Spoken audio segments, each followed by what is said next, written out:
What's going on, guys? My name is Brian Nugent, and this is my presentation for Module 8.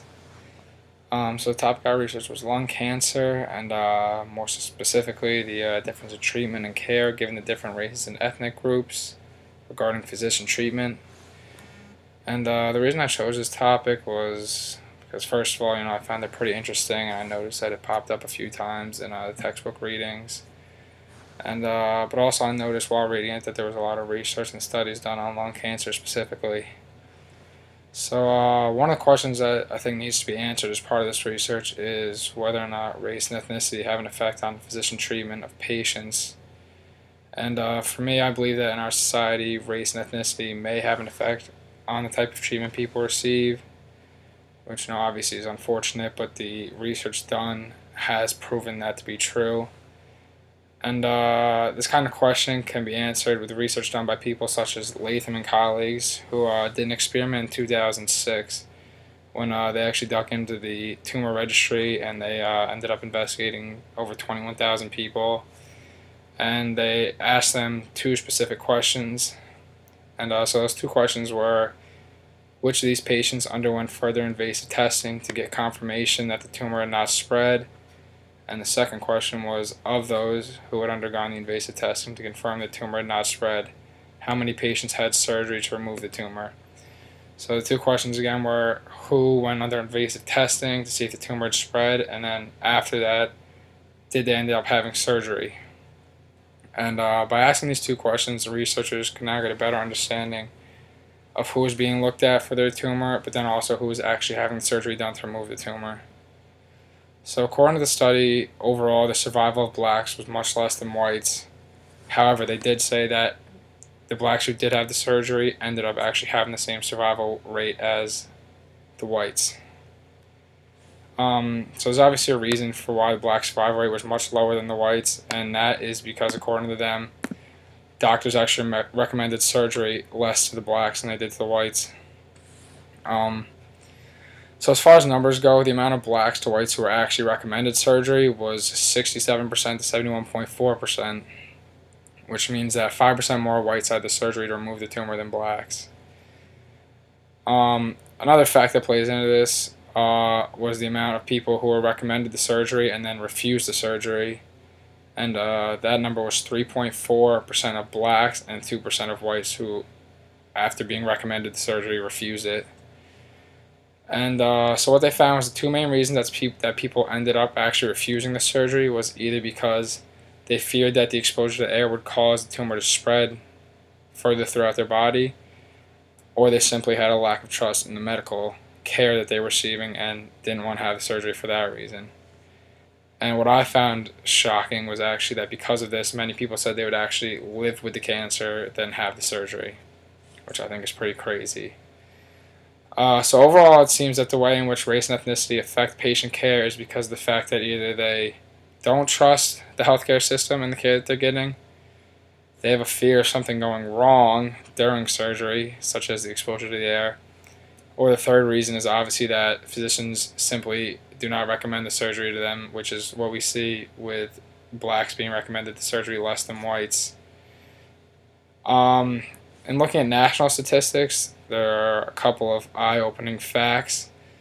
First off, lung cancer is the number one cause of cancerous deaths in the United States.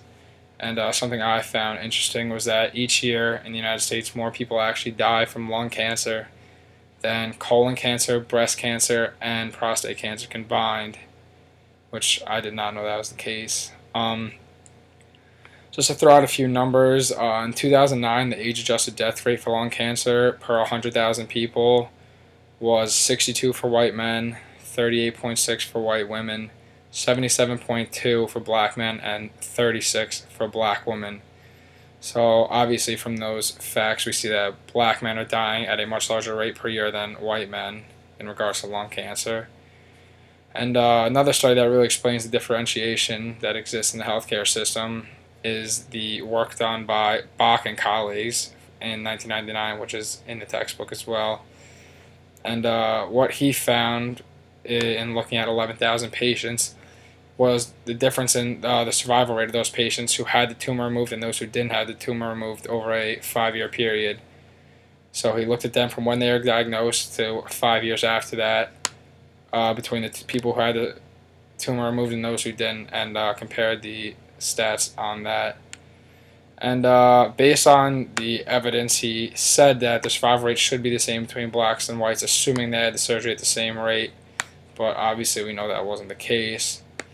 And in comparing those rates, he found that 8% more of whites had surgery than blacks. And overall, it was found that 76% of whites and 64% of black has the surgery. Because of this, it can be understood why 8% of blacks died when compared to whites. Again, had the blacks had the surgery at the same rate as whites, their survival rates would have been the same. Overall, I believe that this disparity in the health field exists for a few reasons, and I think it includes things like residential segregation, obviously access to health care, but I also think it includes things like living conditions, neighborhood environment, and the socioeconomic status of families. Because obviously it's unfortunate, but not all people have the same access to medical care and medical physicians throughout the nation. We know that some people grow up in poorer neighborhoods than others, and because of that, they have a harder time finding good medical care, medical treatment that's really good enough to save someone's life in an instance such as dealing with lung cancer. I also believe that if someone does live in a neighborhood where there's plenty of access to health care, that doesn't necessarily mean that they're able to get the health care that they need or get the help that they need, because the fact that they may not have enough money, they may not have the Medicare to pay for the surgeries or the treatments, which is unfortunate.